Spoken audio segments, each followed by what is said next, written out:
Xiang Wu tinggal. Mata semua orang menatap ke arahnya.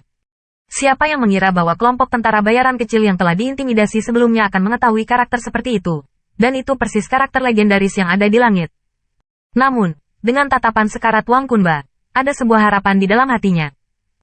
Kepala Siang, ini saya Wang Kunba yang memiliki mata tetapi gagal mengenali Gunung Tai. Dan saya harap Siang Xuan dapat menyelamatkan nyawa saudara laki-laki saya. Saya Wang Kunba, bersedia bekerja sangat keras. Wang Kunba berlutut ke arah Xiang Wu, dan menarik kepalanya dengan berat ke tanah. Melihat Raja Kunba berlutut memohon belas kasihan, semua orang menghela nafas. Itu datang terlalu cepat. Xiang Wu bukanlah orang yang berhati dingin. Apalagi saat mendengar ucapan Wang Kunba yang memohon belas kasihan, saya malah merasa sedikit empati. Tentu saja, jika Wang Kunba sendiri memohon untuk hidupnya, dia mungkin tidak berhenti di situ. Belakangan, Qin Yichen sama sekali tidak bertanya. Kekuatan kelompok tentara bayaran kelompok itu bagus. Dengan cara ini, kekuatan kelompok tentara bayaran awal dapat diperkuat. Mendesah hati Wu. Dia jauh dari berpikir bahwa itu hampir merupakan hubungan sepihak pada awalnya. Tetapi dia memiliki buah yang begitu baik. Kakak laki-laki. Xiang Xuan berlari ke arah Qin Yichen. Pada saat ini, Qin Yichen dengan hati-hati menatap gadis di depannya. Terakhir kali saya bertemu, Xiang Xuan hanyalah seorang gadis kecil. Namun, setelah beberapa tahun tumbuh, dia sudah terlahir langsing dan payudaranya sedikit terangkat. Meskipun dia tidak bisa berbagi sikap elegan kakak perempuannya dengan syarat yang sama, dia cukup salah, penuh dengan wanita cantik dalam pembuatannya. Dia masih dekat dengan Qin Yichen seperti sebelumnya, menjabat tangan Qin Yichen dan memanggil kakak dengan kasih sayang di mulutnya. Adegan ini, bagaimanapun, membuat orang banyak iri. Bisakah itu disebut kakak laki-laki Qin Yichen? Betapa mulianya ini. Tanda seru. Tanda seru.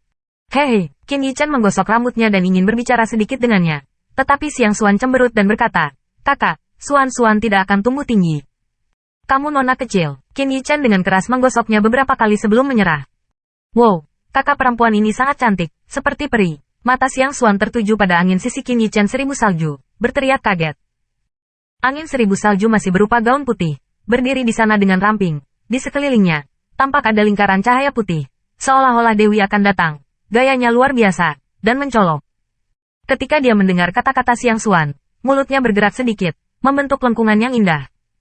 Wajah yang menakjubkan itu seperti mata air yang damai, dan angin sepoi-sepoi bertiup di hati semua orang. Adik perempuan, kamu juga cantik. Angin 1000 salju juga menyukai Xiang Xuan yang tidak wajar ini, memegang tangan kecilnya dan menariknya untuk berbicara. Xiangnya berdiri tidak jauh, sama sekali tidak datang. Dibandingkan dengan beberapa tahun yang lalu, dia terlihat lebih cantik, dan menambahkan sedikit pesona dewasa pada tubuhnya. Namun, dia acuh tak acuh seperti sebelumnya. Wajah cantik, seperti gletser 10.000 tahun, dengan nafas yang tidak dekat dengan manusia. Dia juga melihat angin dan salju berdiri di samping Qin Yichen. Entah bagaimana, wajahnya meredup, lalu dia memalingkan matanya dan melihat ke sisi lain. Qin Yichen tidak terburu-buru pergi karena angin dan salju dan obrolan Xiang Xuan, dan seluruh kelompok datang untuk tinggal di kota terdekat. Pada malam hari, yang disebut keluarga Ye datang, atau patriark keluarga Ye datang sendiri. Jelas, dia takut terlibat, jadi dia juga datang untuk mengaku bersalah. Namun, Qin Yichen tidak melihatnya sama sekali, tetapi menyerahkannya kepada Xiang Wu untuk menghadapinya dan membiarkannya mengurusnya. Nyatanya, Qin Yichen juga sengaja membantu mengembangkan dan menumbuhkan kelompok tentara bayaran awal menjadi wushu. Bantuan yang terlalu langsung, dia takut Xiang Wu tidak akan menerimanya, dan sekarang ini saat yang tepat. Pada hari kedua, Qin Yichen menemukan Xiang Wu dan memberi Xiang Wu sebuah liontin batu giok, memberitahunya bahwa dia dapat membawa liontin batu giok itu ke kamar dagang Fei Lei untuk meminta bantuan, dan kemudian melanjutkan perjalanannya. Sepanjang jalan, Qin Yichen dan angin 1000 salju datang ke tempat keduanya bertemu untuk pertama kalinya. Ada banyak emosi di hati orang. Terutama 1000 angin dan salju, dia sekarang bisa menghargai kerja keras Qin Yichen. Tentu saja, pada saat itu, dia memiliki penampilan yang sama dengan seorang murid. Itu sangat tak terlupakan, kasih sayang itu bisa meluluhkan hatinya. Memikirkannya, dia tidak bisa menahan perasaan manis dan mau tidak mau bersandar di pelukan Qin Yichen. Memikirkan apa yang terjadi, Qin Yichen tidak bisa menahan diri untuk tidak memeluknya erat-erat.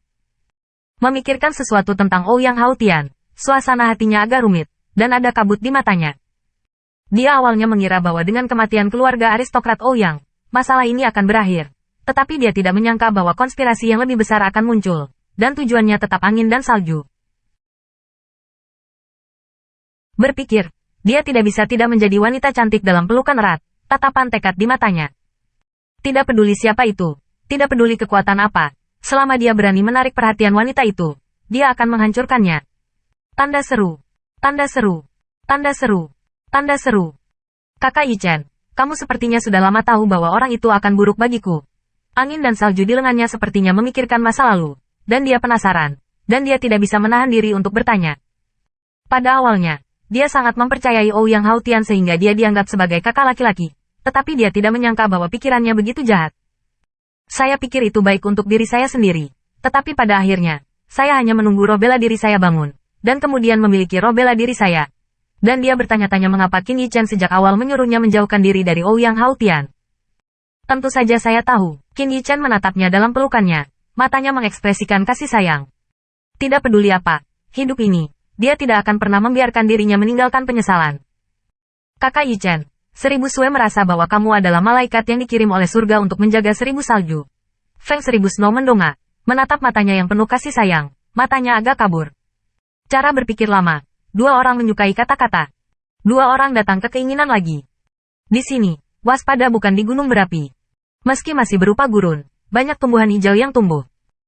Disinilah juga membiarkan Feng 1000 salju memahami wajah sebenarnya dari Ouyang Haotian. Disinilah juga membiarkan angin 1000 salju merasakan hati sejati Qin Yi Chen. Disinilah saya sekarang mendapatkan angin 1000 salju dan kehidupan. Oleh karena itu, semuanya berubah. Tragedi, tidak terulang kembali. Qin Yi Chen berdiri di tembok kota-kota api, memindai sekeliling. Dia tidak bisa membantu tetapi memiliki keraguan. Daerah ini jelas sangat tandus, jelas sangat tidak mencolok. Mengapa ada telur burung phoenix yang mendarat di sini? Dan juga kilin hitam jatuh di sini. Bahkan pusaka Luban Master juga ada di daerah ini. Orang-orang yang selamat dari Banman juga tinggal di sini. Apalagi ada rahasia Xiaolinger, mengapa kuil misterius dan tidak dikenal juga ada di area ini. Dan jurang Tuhan, wanita artis bela diri yang misterius dan kuat itu. Berapa banyak rahasia yang tidak diketahui yang tersembunyi di area ini. Semakin banyak Anda menemukan, semakin tidak signifikan area tersebut. Di mata Qin Yi Chen, itu menjadi misterius. Dia merasa bahwa di area ini, dia harus menyembunyikan rahasia mengejutkan yang tidak dia ketahui.